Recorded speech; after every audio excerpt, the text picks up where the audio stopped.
শুভ সকাল আমার প্রিয় বন্ধুরা, কোচবিহার জেলা থেকে আমি কৃষ্ণা। আমার ব্লগ চ্যানেলে তোমাদেরকে অনেক অনেক স্বাগত আর আমার অনেক অনেক ভালোবাসা। তোমরা যে যেখান থেকেই আমার ভিডিও দেখছো, আশা করছি প্রত্যেককেই ভালো আছো, সুস্থ আছো। আমরাও না বেশ ভালোই আছি। সকালবেলা দেখো লাল চা খাবো, অনেক দিন ধরে দুধ চা খাচ্ছি। হঠাৎ করে আজকে ইচ্ছে করছে লাল চা খেতে, তো সেই কারণে একটু কিন্তু জলটা আমি বসিয়ে দিয়েছি, ওখানে লবণ চিনি চা পাতা দিয়ে, আর সাথে কিন্তু একটু আদা দেবো। আদা তো দিতেই হবে লাল চায়, কারণ লাল চায় আদা না দিলে একদমই ভালো লাগে না। তো লাল চায় আদা আমি দিয়েই থাকি সবসময়। অনেকে কিন্তু দেখবে দুধ চায়ও আদা দেয়, আমার ওটাও কিন্তু বেশ ভালো লাগে। আমার ওটাও সত্যি ভালো লাগে। অনেকে আবার পছন্দ করে না দুধ চায় আদা, তবে আমার আদা দিয়ে দুধ চাও ভালো লাগে, লাল চাও খুব ভালো লাগে খেতে। তো যাই হোক, এদিকে একটু গরম জল নামিয়ে নিচ্ছি প্রত্যেক দিনের মতো আর কি। গরম জল নামিয়ে নিলাম একটু গ্লাসে করে, খাবো একটু পরে, সেই কারণে। এখন যেহেতু ঠান্ডার দিন, একটু আমি আগে তো এটা বুঝতাম না, তবে এখন আর কি বুঝি, তাই বলি কিন্তু একটু এখন আমি সাবধানে থাকি বলে আমার এখন সর্দিটা খুব কম লাগছে। আর প্রত্যেকবার কিন্তু ঠান্ডার সময় আমার সর্দি 2-3 দিন পর পর কিন্তু লাগতো, আর শরীরটা জ্বর, কোনো কিছু করতে ইচ্ছে করতো না, ওরকমটা হয়ে যেত। তবে এখন আমি খুব সাবধানতার সাথে থাকি, তো সেই কারণে সর্দিটা আমার এখন লাগে না। অনেক দিন ধরে নেই আর কি, লাগছে না এখন সর্দিটা। আর আগে 2-3 দিন পর পরই সর্দি হতো। যাই হোক, এই যে সকালবেলা করে একটু করে গরম জল খাই।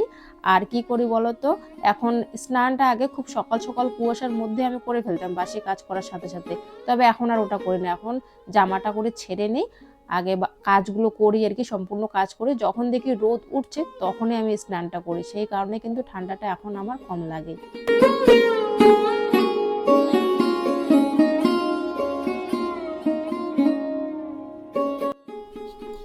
শুভ সকাল বন্ধুরা। সকাল সকাল চা বানিয়ে খাওয়া দাওয়া শেষ। এখন এই যে সেদিনকে দেখলে তোমরা, দুটো পেঁপে পাড়া হয়েছিল, একটা পেঁপে তো আমি রান্না করেছিলাম আর একটা ছিল, তাই ভাবছি আজকে একটা পেঁপে রান্না করব। আর আজকে হচ্ছে পেঁপে রান্না করব সোয়াবিন দিয়ে পেঁপে। আর এদিকে অল্প একটু থাকবে, সেটা আবার ভাজা করব পেঁপে।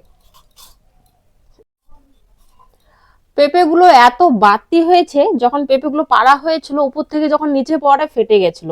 ওইটা তো দেখেছো তোমরা, দুই ফাল্টি একদম হয়ে গেছিল। আর এটাও ফেটে গেছিল, তবে এটা ফাল্টি হয়নি আর কি, ফেটে ফেটে ছিল। তো আমি ভাবলাম যে না, ফেটে ফেটে যেহেতু আছে নষ্ট হয়ে যাবে তাড়াতাড়ি, তো সেই জন্য ব্যবস্থা তো করতেই হবে। তো নিয়ে সকাল সকাল বসে পড়েছি, তরকারি পাতিগুলো আগে রেডি করব, তারপর উনুন জ্বালাবো। অনেক দিন ধরে কুয়াশার কারণে একদম ছায়া ছায়া যেহেতু ছিল, একদম রোদের ঝলক নেই। তো কদিন ধরে বেশ ভালো রোদ উঠছে, তাই আর কি বালিশগুলো আমাদের একদম কেমন জানি ভিজে ভিজে কেমন হয়ে গেছে। তাই ভাবলাম আজকে রোদ উঠেছে, বাড়িতে তো কোনো এক ফোঁটাও রোদ নেই, উঠোনে একদম রোদ নেই।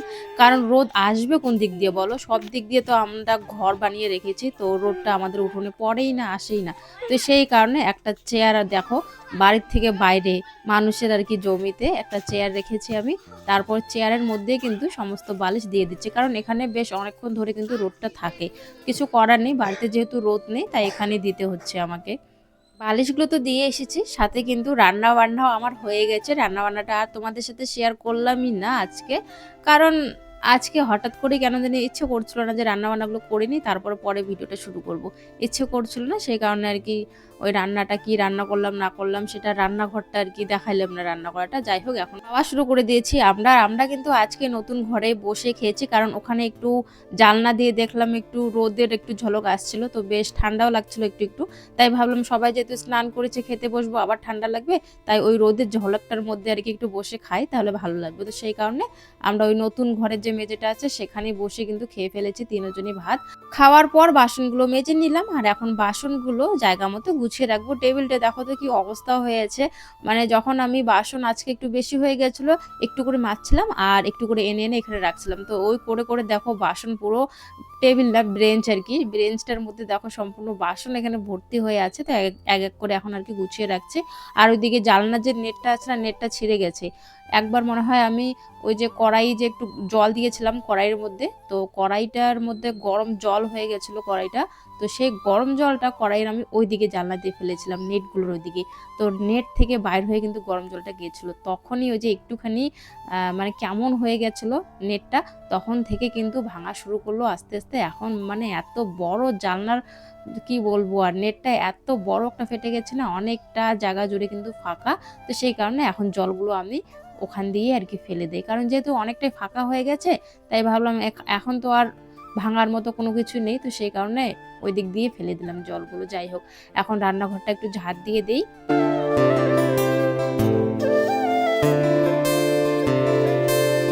চলো বন্ধুরা, এবারে দেরি না করে তোমাদের সুন্দর সুন্দর কমেন্টের উত্তরগুলো দিয়ে ফেলি। টুম্পি বর্মন বলেছো, খুব ভালো লাগলো ভিডিওটা দিদি ভাই। তো অনেক অনেক ধন্যবাদ আমার ভিডিও দেখার জন্য, এত সুন্দর একটা কমেন্ট করার জন্য। অনেক অনেক ভালোবাসা রইলো আমার তরফ থেকে। আর পরের কমেন্টটি হচ্ছে শিল্পা লাইফস্টাইল, অসাধারণ ভিডিও লিখেছো।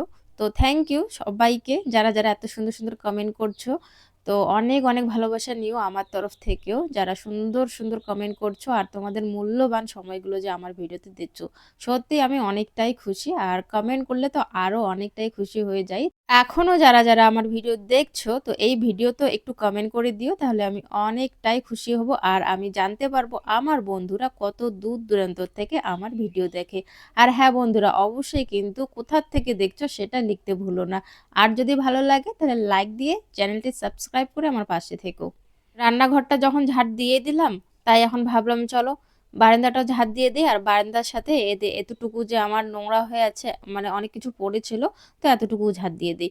তো ওই আর কি, রান্নাঘর ঝাড় দেওয়ার সাথে সাথে এই জায়গাটা সম্পূর্ণটা আমি ঝাড় দিয়ে যাবতীয় যে নোংরাগুলো আছে সেগুলো তুলে বাইরে ফেলে দেবো। ওই যে বাইরে যে আমাদের সামনে যে জমিটা আছে সেখানে কিন্তু জমা করে রাখি। আর পরে কিন্তু আমি যখন বেশি হয়ে যায় পরিমাণে, তখন আমরা আর কি আগুন জ্বালিয়ে দেই, তাহলে জায়গাটা আর কি পরিষ্কার থাকে। এদিকে প্রীতমের বাবা আজকে মেলা থেকে এসেছে, আর এসে দেখো তারে কিন্তু প্রচুর জামা কাপড় আছে, সেই জামা কাপড়গুলো বাইরে রেখে দিয়েছে ব্যাগের থেকে খুলে। কারণ এই জামা কাপড়গুলো একদম তেল ছিটানো, তেল তেলে আর কি খুব নোংরা হয়ে আছে, এগুলো ধুতে হবে কালকে আমার। তো সেই কারণে তারে বাইরে রেখে দিয়েছে। আজকে আর একদমই বেলা নেই, তাই আমি আজকে আর ধুবই না। তো কালকে হচ্ছে আমি এগুলো ধুবো।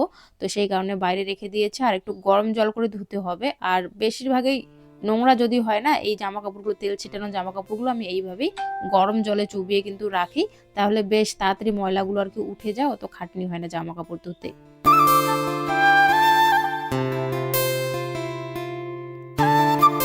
আমাদের রান্নাঘরের বারান্দা কিন্তু দেখো নীলি ধরে আছে। তো লেপবো আমি, ওই যে পুষ সংক্রান্তি আসছে তখনই লেপবো, এখন আর লেপবো না, কারণ এখন লেপলেও ঘুরে আবার ওই রকম নীলি ধরবে দুদিনের মধ্যে। তাই ভাবলাম কাছাকাছি এসে গেছে তো লেপতেই হবে, হাঁড়ি কড়াই এগুলো মাজতে হবে, ঘর দুয়ার লেপতে হবে, পুজো দিতে হবে। তো একেবারে পরেই করব। কিছু জামা কাপড় কিন্তু শুকিয়ে গেছে, তো সেই জামা কাপড়গুলো আনতে কিন্তু আমি যাচ্ছি। আর কিছু জামা কাপড় আছে ভিজে রয়েছে, সেগুলো মোটামুটি শুকিয়ে যাবে, এখন রোদ আছে তো বেশ ভালো শুকিয়ে যাবে। তবে জানো তো, এখানে আমার মনটা অনেকটাই খারাপ হয়ে যায়। আমি যখন যাই সোয়েটারটা আমার একদম শুকিয়ে গেছে, শুকনো তো, তাই ভাবলাম যে আমি এখন ঘরে রেখে দিব। তারপর গিয়ে দেখি, মানে ওখানে গিয়ে দেখি, দেখো কি অবস্থা, মানে বাঁশের হয়তো কালি কালিগুলো লেগে গেছে। আর আমার একটা ভুল হয়েছে, আমি উল্টো করে সোয়েটারটা শুকোতে দেইনি। উল্টো করে শুকোতে না দেওয়াতে এই অবস্থা হয়ে গেছে, বাঁশের কালি কালি দাগ ভরে গেছে, সেগুলো আর উঠছে না। উপায় নেই, দুদিন পরে স্কুল আছে, আবার ধুয়ে দিতে হয়েছে জানো তো। এখন নিয়ে যাব বাড়িতে, নিয়ে গিয়ে আবার ধুবো, কারণ নাহলে কালকে তো সোয়েটারটা পরে যেতে পারবে না আর কি। আর এই সোয়েটারটা আমি 2 দিন ধরে শুকাইছি, মানে একদিন শুকিয়েছিল হালকা, আর আজকে 2 দিন, আজকে কিন্তু 2 দিন হলো এই সোয়েটারটা আজকে বেশ পুরোপুরি শুকিয়ে গেছে। আর আজকেই আমি দেখছি যে এই অবস্থা হয়ে আছে সোয়েটারটা। সত্যি একটা জামা, বলো তো, একটা জামা কাপড় তোমরা এত খাটনি করে এত পরিষ্কার করে যখন ধুয়ে ঠুয়ে মেলি, আমরা যখন শুকিয়ে যায় একদম গুছিয়ে ভালো করে ঘরে রাখবো, তখন যদি গিয়ে দেখো যে এই অবস্থা, যে নোংরা হয়ে আছে, কোনোভাবে উঠছে না, আরো ধুতে হবে, তখন কেমন লাগে বলো তো। এই যে মেয়াও মেয়াও নাই, চলে গেল। মাছ মাংস থাকছে না থাক, সবসময় থাকবে এসে, আর ঠিক খাওয়ার টাইমে সময় মতো চলে আসবে আমাদের বাড়িতে।